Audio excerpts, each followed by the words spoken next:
Hello प्यारे विद्यार्थियों, आइए आज हम करेंगे श्री चंद्रधर शर्मा गुलेरी द्वारा लिखित निबंध कछुआ धर्म का सार। सवाल इस प्रकार से आ सकता है, कछुआ धर्म शीर्षक निबंध का सार अपने शब्दों में लिखिए। कछुआ धर्म श्री चंद्रधर शर्मा गुलेरी जी का सुप्रसिद्ध निबंध है। इस निबंध का हिंदी निबंध साहित्य में एक प्रमुख स्थान है।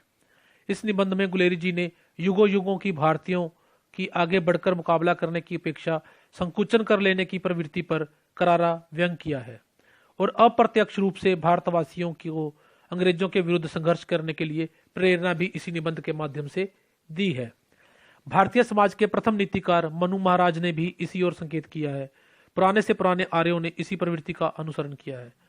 मनुस्मृति में कहा गया है कि जहां गुरु की निंदा या असत्य कथा हो रही हो, वहां पर भले आदमी को या तो कान बंद कर लेने चाहिए या फिर उठकर ही चले जाना चाहिए। यही तथ्य कछुआ धर्म निबंध में अभिव्यक्त किया गया है।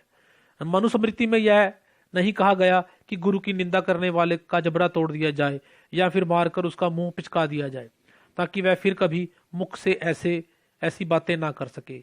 ऐसा करना हमारी सभ्यता के विपरीत माना गया है। कछुआ जैसे अपने खोल में घुस जाता है, वह आगे बढ़कर खतरे का सामना नहीं करता। ठीक उसी प्रकार भारतीय सभ्यता की यही विशेषता रही है। भारतीय सभ्यता की इसी विशेषता को लक्ष्य करके इस निबंध की रचना की गई है। लेखक ने अपने पक्ष को सुदृढ़ करते हुए आर्य लोगों के ऐसे ही व्यवहार का उदाहरण देते हुए कहा है कि उन्होंने कभी भी असुरों से लोहा नहीं लिया। उन्होंने उनका मुकाबला करने की अपेक्षा मैदान छोड़कर अन्यत्र भाग जाने को ही अपनी कुशलता समझा। इसी प्रकार लेखक ने दूसरा उदाहरण देते हुए बताया है कि आर्य लोग सोमरस पीने के शौकीन थे। इसी झोंक में वे अपनी गौवें देकर सोमरस खरीदते थे। उनकी इस लालसा को देखते हुए गंधर्वों ने सोमरस की कीमत बढ़ा दी। इससे आर्यों को सोमरस की प्राप्ति में और अधिक कठिनाइयां आने लगी। मार्ग में अनेक डाकुओं भी उन्हें लूटने लगे। आर्यों ने मार्ग के डाकुओं से बचने के लिए पुतिक लकड़ी का रस निकालकर पीना आरंभ कर दिया। उन्हें यह सूझी कि सब प्रकार से उर्वरा भूमि पर सोम की खेती आरंभ कर ली जाए। जैसे उपमन्यु को उसकी मां ने और अश्वत्थामा को उसके पिता ने पानी में आटा घोलकर दूध कहकर उसे पिला दिया था, वैसे ही आर्य भी पुतिक लकड़ी के रस से संतुष्ट होने लगे, अर्थात कि वह अपने कछुआ धर्म का निर्वाह करने लगे। लेखक ने भारतीयों के कछुआ धर्म की एक अन्य विशेषता पर प्रकाश डालते हुए का एक उदाहरण प्रस्तुत किया है कि समुद्र पार के देशों के लोग अपने धर्म का प्रचार प्रसार करने में लगे हुए हैं। वह लूटमार नहीं किंतु बेधर्म कर देते हैं। बस इसी बात को लेकर भारतीयों ने समुद्र की यात्रा करना भी बंद कर दिया। कहां श्री रामचंद्र जी ने के द्वारा बनाए गए रामेश्वर में पुल के दर्शन करके पर ब्रह्म हत्या पर पाप मिट जाता है, कहां नाव में भी कहीं जाने पर ब्राह्मण का हुक्का पानी बंद कर दिया जाने लगा। इससे बढ़कर कछुआ धर्म का और क्या उदाहरण हो सकता है। इस प्रकार भारतीयों की यह संकुचन की प्रवृत्ति दिनों दिन बढ़ती गई और अपने तक ही सीमित होकर रह गई। भारतीयों की यह प्रवृत्ति यहां तक ही नहीं रुकी। इन्होंने कोई भी धर्म के नाम पर गुमराह कर सकता है, इन्हें कोई भी कर सकता है ऐसा। लेखक ने पुर्तगालियों का उदाहरण देते हुए कहा है कि पुर्तगाली भारत में व्यापार करने आए। यहां आकर उन्होंने अपने धर्म के प्रचार प्रसार का विचार किया। पादरी ने यह अफवाह फैला दी कि तुम्हारे कुएं में तुम्हारा अभक्ष्य डाल दिया है। गांव का गांव ईसाई बन गया।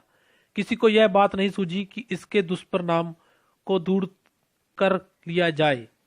यह भी बात उन्हें नहीं सूझी अनजाने में किया गया पाप पाप नहीं होता, या फिर के क्या कर दिया जाए, कुल्ला कर दिया जाए आदि इत्यादि कोई बातें नहीं सूझी। कुछ दिनों पश्चात यह अफवाह फैला दी गई कि वलायती खांड में तुम्हारा अभक्ष्य डाला जाता है। फिर क्या था, हिंदू तो खांड खाना ही छोड़ गए। कुछ दिन पश्चात यह कहा गया कि भूरे में भी वही अभक्ष्य डाला जाता है और देसी खांड में भी उसी ढंग से बनाई जाती है। तो हिंदू लोग बुरा व खांड खानी छोड़ देंगे और कुछ खाना आरंभ कर देंगे। यदि गुड़ में भी सस्ती मोरिस की मैल की बात उड़ा दी जाए तो वह शहद खाने लगेंगे या फिर मीठा ही खाना छोड़ देंगे। यही प्रवृत्ति उनका कछुआपन है। इसका कोई उपाय नहीं करेगा। लेखक ने भारतीयों के दुख संबंधी विचारों पर प्रकाश डालते हुए कहा है कि दुख 3 प्रकार के होते हैं। उनको दूर करने के उपाय भी अनेक हैं। कोई ना कोई उपाय हर प्रकार के दुख को दूर करने के लिए मिल ही जाता है, किंतु यहाँ तो कछुओं ने सोचा ही कि चोर को मारने की बजाय चोर की मां को ही मार दिया जाए, ताकि वह और चोरों को पैदा ना कर सके। ना रहेगा बांस, ना बजेगी बांसुरी। यह जीवन की दुखों की जड़ है। इस जीवन को ही समाप्त कर देना चाहिए या फिर इससे विरक्त हो जाना चाहिए। महात्मा बुद्ध ने यही कहा था। ऐसी ऐसी प्रार्थनाएं होने लगी कि हे परमात्मा, मुझे मां के उदर में पुनः जन्म मत देना। कछुआ धर्म प्रवृत्ति के कारण ही हिंदुओं में जीवन के प्रति वैराग्य की भावना का जन्म हुआ। ना तो उन्हें ऋषियों द्वारा 100 वर्ष जीने का ध्यान आया, ना ही अपने देश की उर्वरा भूमि की तरफ ध्यान गया। इतिहास में ऐसे अनेक उदाहरण भरे पड़े हैं जब भारतीयों ने कछुआ धर्म प्रवृत्ति का पालन किया है। जब हैग्रीव अथवा हिरण्याकश नामक दैत्य ऐसे तंग आकर उसका मुकाबला करने की अपेक्षा स्वर्ग के द्वार ही बंद कर दिए गए थे। लेखक ने भारतीय संघ की संकुचन की इस प्रवृत्ति पर व्यंग करते हुए कहा है कि कछुआ धर्म का भाई शत्रुमुख धर्म भी है, जो अपना पीछा किए जाने पर रेत में अपना सिर छिपाकर यह समझ लेता है कि उसका पीछा करने वाला आंखों से ओझल हो गया। ठीक वैसे ही दशा भारतीयों की है। वह अब भी शिक्षा प्राप्त करने समुद्र पार जाना पसंद नहीं करते। वह परिस्थितियों का मुकाबला करने की अपेक्षा उससे बचने के लिए ही अपना बचाव समझते हैं।